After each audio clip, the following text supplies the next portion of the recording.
அதே மாதிரி நீங்கள் 3 நாள் சாய்ஸ் ஃபில் பண்ணதுக்கு அப்புறம் டென்டேட்டிவ் அலாட்மெண்ட் கன்ஃபர்மேஷன் ஓகேங்களா, அது வந்து பார்த்தீங்கன்னா ஆகஸ்ட் 10-11 உங்களுக்கு நீங்கள் சாய்ஸ் ஃபில் பண்ணதில் ஏதாவது ஒரு காலேஜ் கிடைக்கும், அது ஒரு டிபார்ட்மெண்ட் உங்களுக்கு கிடைக்கும், அதை நீங்கள் கன்ஃபர்மேஷன் கொடுக்கணும். அதை எப்படி கொடுக்க போறீங்கன்னா அக்செப்ட் அண்ட் ஜாயின், அதை வந்து கொடுக்கும்போது அக்செப்ட் அண்ட் ஜாயின் கொடுத்தவங்களுக்கு வந்து பார்த்தீங்கன்னா ப்ரொஃபஷனல் அலாட்மெண்ட் வரும் ஓகேங்களா. அவங்களுக்கு என்னைக்கு வரும்னா ஆகஸ்ட் 12ஆம் தேதி.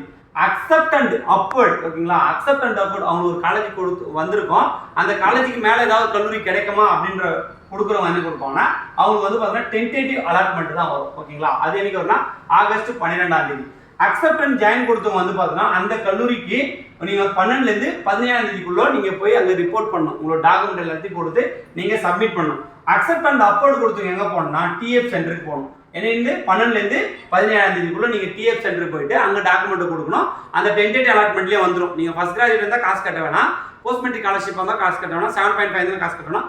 நீங்கள் ஃபர்ஸ்ட் கிராஜுவேட்லாம் 25,000 மீட்டி டிஎஃப் சென்டர் கொடுக்கணும், உங்கள் டாக்குமெண்ட் எல்லாத்தையும் கொடுக்கணும். அவங்களுக்கு என்னைக்கு வந்து ரிசல்ட் வரும்னு பார்த்தீங்கன்னா அக்செப்ட் அண்ட் அப்வர்ட் கொடுத்தவங்க ப்ரொஃபஷனல் அலாட்மெண்ட் 20/8/2025 அன்னைக்கு அவங்க வந்து பார்த்தீங்கன்னா அப்போல கொடுத்த கல்லூரியில் எதனா கிடைச்சா அது வரும், இல்லைன்னா ஆல்ரெடி இருக்கிற ஒரு கல்லூரி அது வரும். ஸோ